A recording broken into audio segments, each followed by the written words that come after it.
Bismillah walhamdulillah wassalatu wassalamu ala rasulillah Sayyidina Maulana Muhammad bin Abdullah wa ala alihi wa sahbihi man walahu la hawla wa la quwwata illa billah amma ba'd.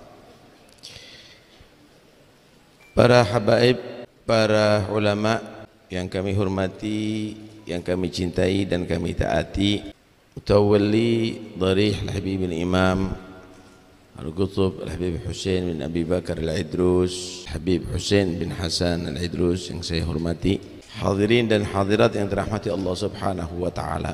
Ketika Nabi Adam alaihi salam memakan pohon yang dilarang di dalam surga dan akhirnya diturunkan ke dunia, beliau sangat menyesal. Beliau bertobat kepada Allah. Di antara sebab taubat Nabi Adam diterima oleh Allah adalah beliau memohon kepada Allah, Allahumma bihaqqi habibika Muhammad illa ghafarta lana illa ghafarta khatayana. Ya Allah, aku memohon berkat Nabi Muhammad, ampuni dosaku. Allah yang Maha Tahu bertanya, kaifa arafta Muhammadan wa lam akhluqhu? Wahai Adam, bagaimana kamu mengenal Muhammad padahal aku belum menciptakannya? Maka Nabi Adam menjawab, Ya Rabb, lamma khalaqtani biyadik wa nafakhta fiyya min ruhik rafa'tu ra'si fanadartu maktuban ala gawaimil arshi la ilaha illallah Muhammad Rasulullah fa'alimtu annaka lan tudhif ahadan aw isma ahadin illa ahabbal khalqi ilaik. Ya Allah, ketika engkau menciptakan aku dan engkau hembuskan ke jasadku rohku, maka aku mengangkat kepalaku, aku melihat ternyata di tiang-tiang arsy tertulis La ilaha illallah Muhammad Rasulullah. Dan di situ aku yakin bahwa tidaklah engkau menggandengkan satu nama dengan namamu kecuali makhluk yang paling engkau cintai. Aku memohon berkat dia, ampuni dosaku ya Allah. Maka Allah menjawab, sadaqta ya Adam, innahu la ahabbul khalqi ilai wa innahu min dzurriyyatik walaula Muhammad ma khalaqtuk walaula Muhammad ma khalaqtul jannah walan nar ud'uni bihaqqihi faqad ghafartu lak. Wahai Adam, engkau benar, dia adalah makhluk yang paling aku cintai. Dia adalah salah satu di antara keturunanmu. Kalau bukan karena Muhammad, aku tidak ciptakan engkau wahai Adam. Kalau bukan karena Muhammad, aku tidak ciptakan surga dan neraka. Berdoalah kamu berkat Muhammad, aku nyatakan kamu sudah aku ampuni dosamu. Anda semuanya mempunyai wasilatul uzma Sayyidina Muhammad. Enggak perlu Anda gelisah di atas dunia ini. Di dunia ini adalah tempat ujian. Siapapun yang menjadi kekasih Allah pasti akan diuji di atas dunia ini, saudara. Idza ahabballahu abdan ibtalah. Jika Allah itu menguji seorang hamba, pasti akan diuji. Para anbiya Allah diuji, malah ujiannya lebih besar. Asyaddun nastilaan al-anbiya.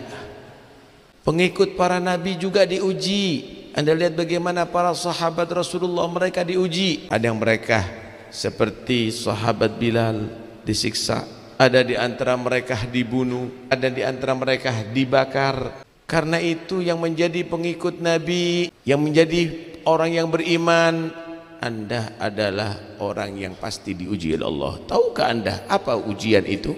Kalau murid itu diuji, berarti sebentar lagi dia akan mendapatkan titel, dan itu untuk masa depannya adalah bagus. Begitulah Anda orang beriman, kalau diuji berarti Anda akan mendapatkan titel. Saudara kita yang ada di Palestina lagi diuji oleh Allah, mereka akan mendapatkan titel menjadi syuhada, saudara, menjadi orang-orang mulia di sisi Allah. Itu bukan karena Allah adalah tidak senang kepada mereka, tapi karena itu adalah sebab kecintaan Allah kepada mereka. Dia dikeluarkan dunia yang fana ini untuk mereka menjadi orang yang berbahagia ada di surga Allah. Ikhwani yang dirahmati oleh Allah Subhanahu wa taala, yakinlah wa alaina nasrul mu'minin. Kita pasti akan dibantu oleh Allah Subhanahu wa taala. Yakinlah, jangan menjadi orang berputus asa. Tapi sudah menjadi sunnatullah hampir semuanya, al-imtinanu ba'dal imtihan. Anugerah itu akan diberikan setelah ada ujian.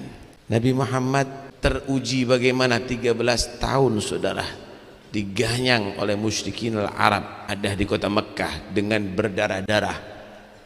Kemudian hijrah di kota Madinah, berperang bersama mereka saudara, tidak ada henti-hentinya. Tetapi begitulah bagaimana Allah menepati janjinya, wa alaina nasrul mu'minin. Tinggal kita bergerak, tinggal kita bergerak. Ini kertas adalah lemah saudara, ini kertas adalah lemah, tapi ketika kertas ini kita gerakkan akan bisa menghasilkan angin yang sejuk untuk kita saudara. Cinta antum kepada Nabi, cinta antum kepada salaf, cinta antum kepada aulia Allah sekarang gerakkan.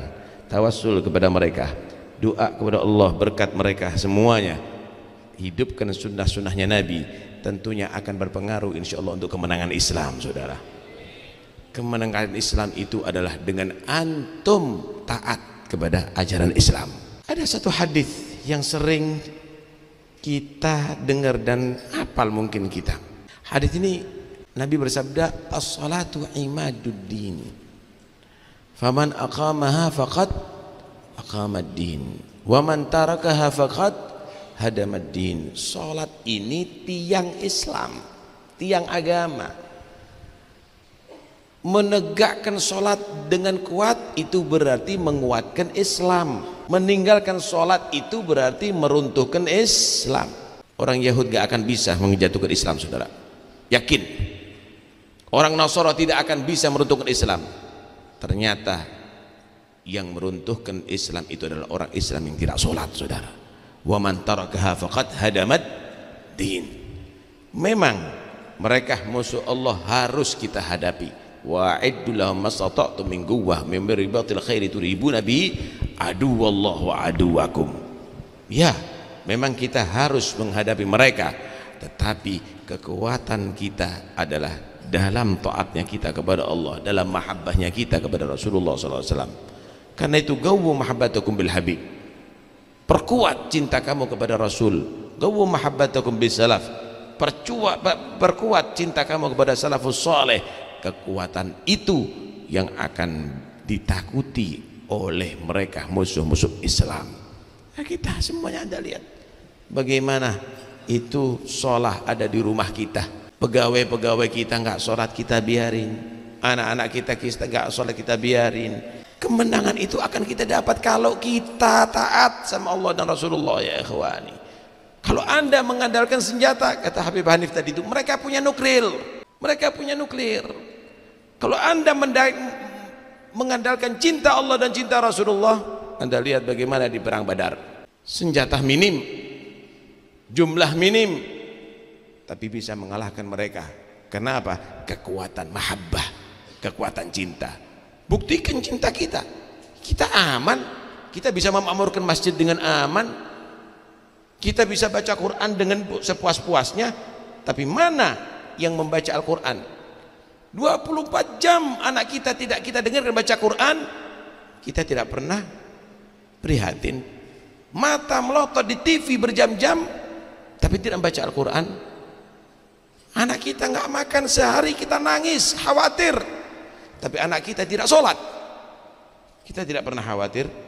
Karena itu pulang dari majelis ini kita harus mempersiapkan diri dengan kekuatan iman, kekuatan mahabbah untuk menghadapi siapapun musuhnya, apapun kekuatannya, pasti akan dikalahkan dengan kekuatan mahabbah, pasti akan dikalahkan dengan kekuatan iman ya ikhwani. Mudah-mudahan insyaallah acara ini bukan hanya sekedar menjadi acara kita kumpul dan berqasidah, tetapi acara untuk membangkitkan rasa cinta kepada Nabi SAW, rasa cinta kepada salafus saleh, dan mudah-mudahan insyaallah seluruh kaum muslimin Allah lindungi daripada segala mara bahaya. Yang gugur di antara mereka mudah-mudahan mereka dikumpulkan dengan syuhada, mereka termasuk minal ladzina an'ama Allah alaihim minan nabiyyin was-siddiqin wasyuhada was-salihin bi maq'adi sidqin 'inda malikin muqtadir. Mudah-mudahan kita semua jadikan orang yang mutahabbin fillah, saling cinta kepada Allah. Allah cabut kebencian dari kita kepada setiap orang muslim. Allah cabut di antara kita saling dengki. Mudah-mudahan insya Allah tetap saling cinta karena Allah sampai ada di surga Allah bersama Sayyidina Muhammad sallallahu alaihi wasallam. Wa sallallahu ala sayyidina Muhammad wa alihi wasallam. Alhamdulillahirabbil alamin. Wassalamualaikum warahmatullahi wabarakatuh.